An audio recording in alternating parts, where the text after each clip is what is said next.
E o STF quer decidir sozinho, com 11 votos não eleitos, o que décadas de debate democrático não conseguiram resolver. Isso tem nome: tirania da toga. Com todas as letras, eu quero repetir: este Senado perdeu a legitimidade moral. Vamos em frente, eu passo a palavra para o senador Márcio Bittar, PL, Estado do Acre.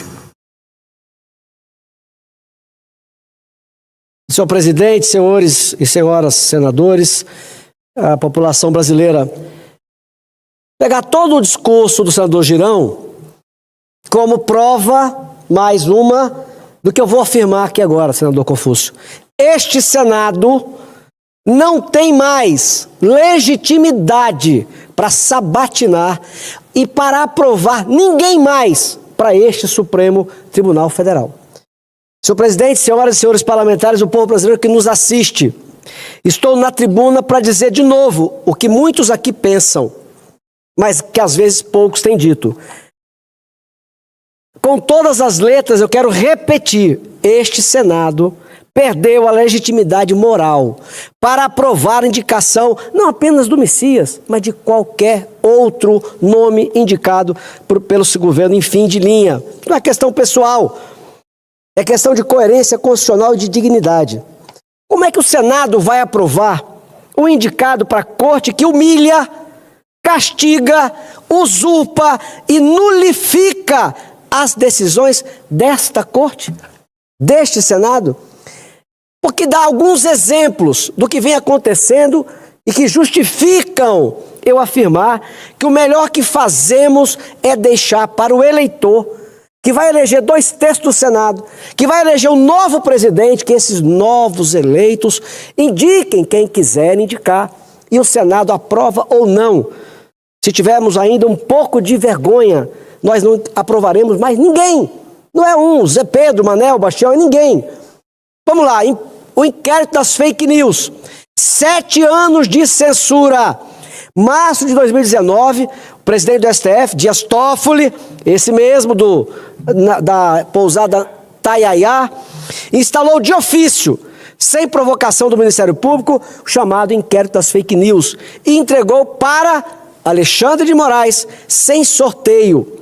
Ao longo desses 7 anos, o inquérito foi e continua sendo responsável por censura a veículos de imprensa, suspensão de passaportes jornalistas e formadores de opinião, banimento de rede social do país por mais de um mês, violações da imunidade parlamentar, tem parlamentar preso até hoje, instauração de crimes de opinião e crimes de cogitação, quebra de sigilo em conversas privadas e em investigações sobre sigilo em que os próprios investigados não sabiam do que eram suspeitos.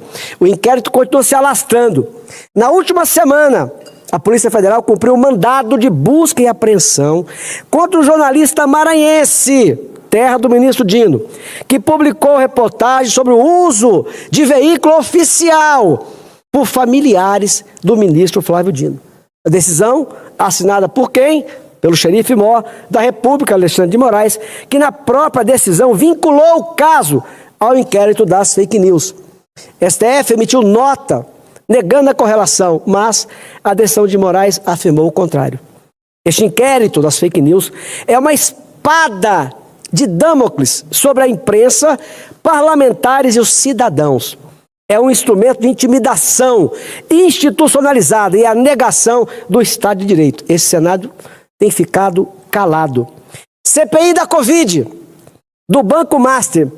A CPI da Covid e CPI do Banco Master. A seletividade que escandaliza. Em 21, quando a oposição, o presidente Bolsonaro, reuniu assinaturas necessárias para a instalação da CPI da Covid no Senado, o STF foi acionado. Ministro Luiz Roberto Barroso, com rapidez e unanimidade, que o presidente da Casa era obrigado a instalar, disse que o presidente da Casa era obrigado a instalar a comissão.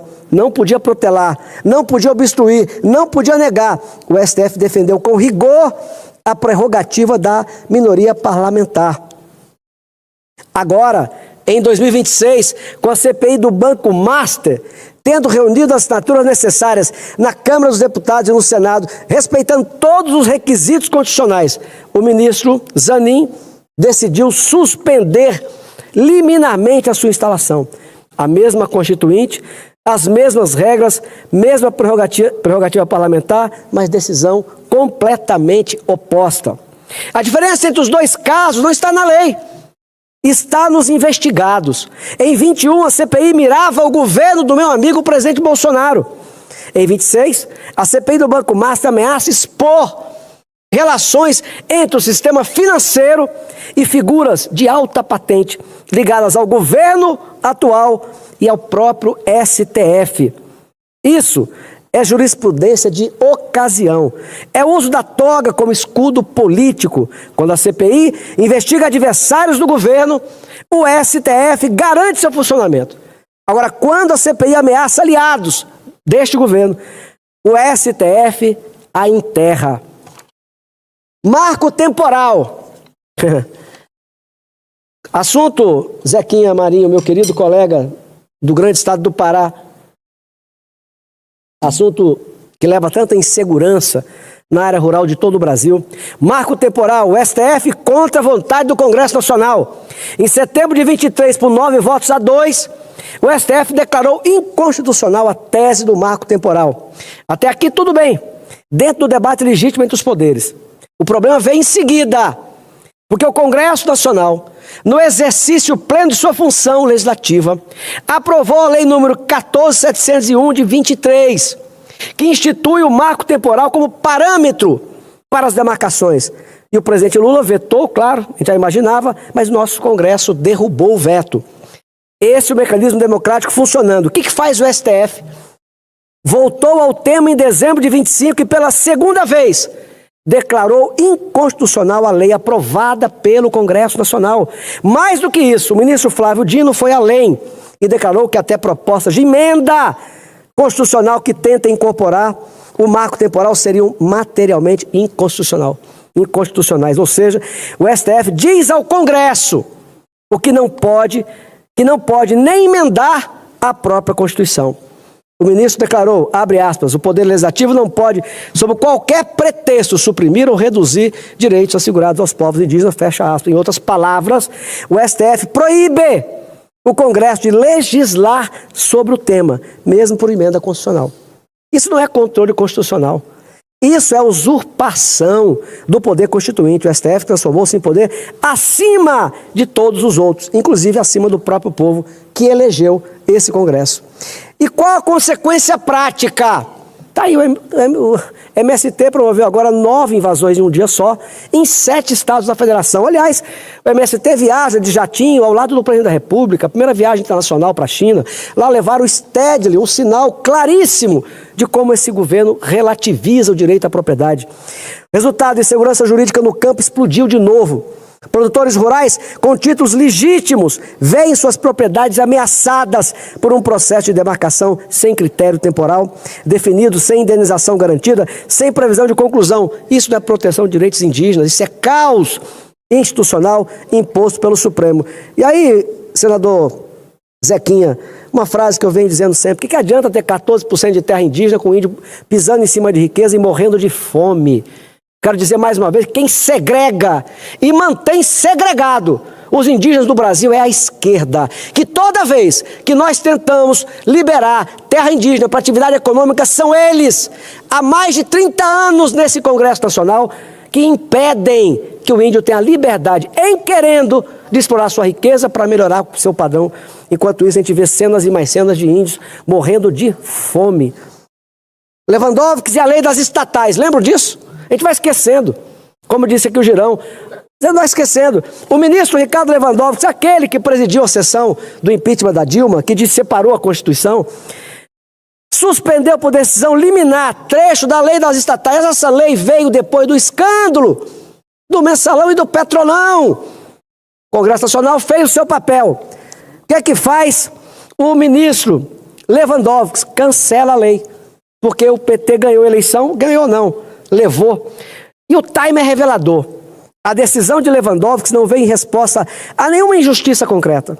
Ela veio no momento em que o governo federal, esse do PT de novo, pela quinta vez, enfrentava pressão da base aliada por mais espaço nas estatais.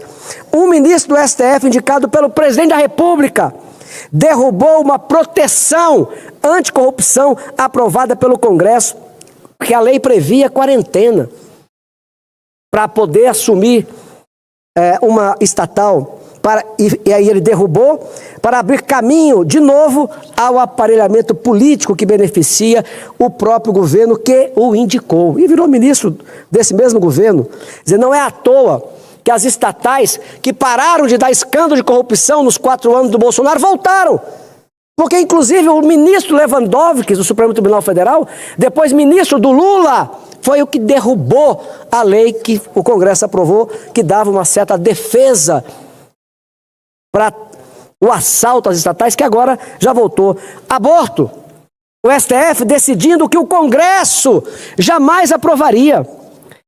O Supremo Tribunal Federal tem em pauta a DPF 442, que pede a descriminalização do aborto até a 12ª semana.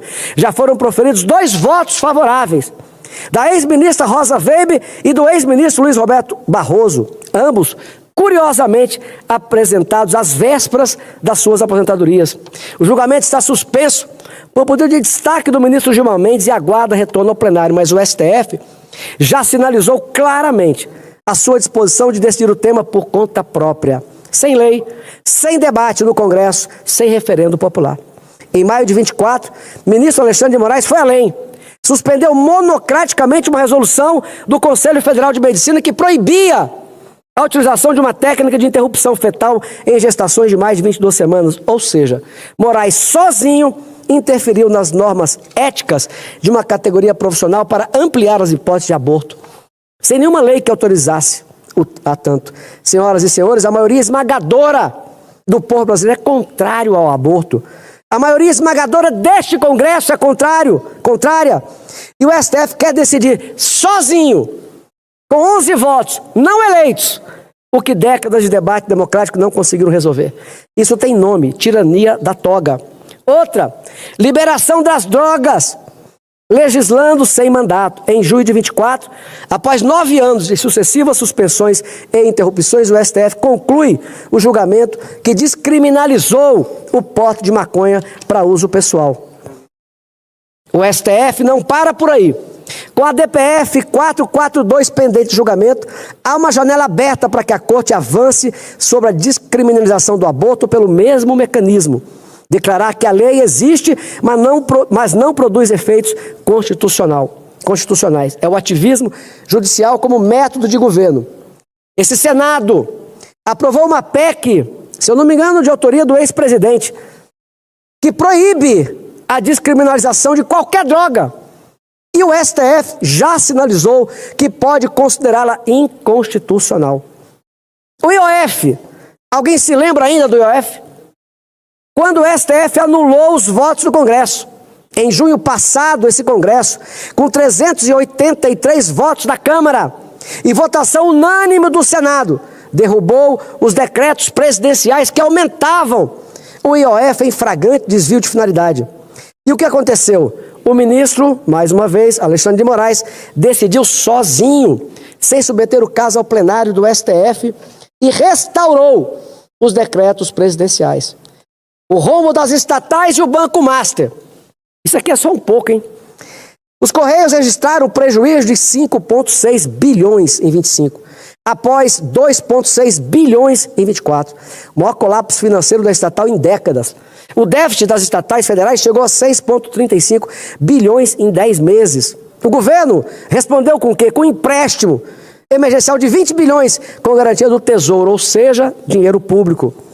O Banco Master, com rombo estimado em 52 bilhões no Fundo Garantidor de Créditos, o maior da história, atinge milhares de investidores e representa quase a metade do lucro de todos os grandes bancos brasileiros em 25. E a resposta do Senado: uma investigação tímida, sem CPI, sem poder de coerção, enquanto o STF protege testemunhas e investigados. A CPMI paralisada por decisão monocrática. Em 26 de fevereiro deste ano, a CPMI do INSS aprovou legitimamente aquilo que Vossa Excelência mencionava agora há pouco, 87 requerimentos de investigação, incluindo a quebra de sigilo bancário e fiscal de investigados em uma das maiores fraudes, se não a maior, contra aposentados da história do Brasil. Eu sempre digo, essa corrupção é talvez a mais cruel de todas, porque foram em cima dos mais vulneráveis dos vulneráveis. Entre eles, nós quebramos o sigilo, que era para quebrar o sigilo, Fábio Luiz Lula da Silva, o Lulinha, citado em mensagens como possível destinatário de ao menos 300 mil oriundos de esquema criminoso, mensalidade. E o que fez o ministro Flávio Dino, aquele que Lula comemorou, que era o primeiro comunista no Supremo Tribunal Federal, suspendeu tudo, monocraticamente, sozinho, chamou a votação desta CPMI de olhômetro, humilhou essa casa e que com uma canetada, sem consultar o plenário da corte. Isso se chama conflito de interesse. Isso se chama captura institucional. Isso tem nome e sabemos qual é. Testemunhas-chave da CPMI foram liberadas de comparecer por decisão do STF. A corte tornou facultativa a ida de investigados considerados peças-chave. Uma CPMI, por mandamento constitucional expresso, tem poderes investigativos próprios às autoridades judiciais. Mas o STF decidiu que isso só vale quando lhe convém. Fim das decisões monocráticas. Há uma pauta neste Senado que precisava ser votada com urgência. O fim das decisões monocráticas com efeito vinculante sobre atos do Poder Legislativo. O ministro do STF não pode sozinho suspender investigações parlamentares. O ministro não pode sozinho restaurar decretos que o Congresso derrubou democraticamente. O ministro não pode sozinho liberar investigados de comparecer à CPMI constitucionalmente no Brasil, que serviu para eliminar adversários. Golpe que nunca existiu. Pessoas presas, condenadas até 30 anos de cadeia por uma tentativa não tentada de um golpe de Estado. Pensa numa narrativa, quando na verdade, senhor presidente, aquele homem que passou 28 anos na Câmara Federal, nunca teve o nome envolvido em nenhum escândalo de corrupção. 4 anos no Poder Executivo, sem um escândalo de corrupção. Esse homem está pagando porque enfrentou o sistema. Lá a gente vê na CPMI do aposentado. Tentaram explodir naqueles anos, porque Rogério Marinho, relator da reforma trabalhista, acabou com o imposto sindical obrigatório. Onde só tinha uma entidade, a CONTAG, subiram 40 para o mesmo esquema, para explodir, e foi o governo do presidente Bolsonaro. Esse que o STF está matando aos poucos. Tem sangue nas mãos do STF. Não é a primeira vez. A maldade, a crueldade que consegue nos surpreender a cada tempo, porque não tem como nos surpreender. Eles estão eliminando na nossa cara um ex-presidente da República por uma mentira de uma tentativa de golpe que não existiu. Portanto, senhor presidente, eu estou aqui mencionando, relembrando, para de novo, ao final, fazer a minha afirmação. Com tudo isso, senhor presidente, que nós estamos vendo, assistindo, com que moral nós vamos avalizar, com que moral, com que credibilidade, nós que assistimos tudo isso, o Senado, que assistiu e assiste tudo isso calado, omisso, submisso, como é que este Senado tem legitimidade para sabatinar alguém, seja quem for? Por isso eu conclamo, façamos uma reflexão. O Senado não pode sabatinar e nem aprovar ninguém. E as relações estão contaminadas. O clima é contaminado. Se indicar qualquer um que seja, vai ser mais do mesmo. E vai ser uma falta de respeito à população brasileira, que daqui a 6 meses vai às urnas escolher um novo governo, um novo presidente, 2/3 do Senado. Esperemos, tenhamos um pingo ainda de amor próprio, tenhamos ainda um pingo de credibilidade, de responsabilidade. Deixemos a população brasileira eleger o novo governo, o novo Senado e os novos eleitos que indiquem quem eles desejarem.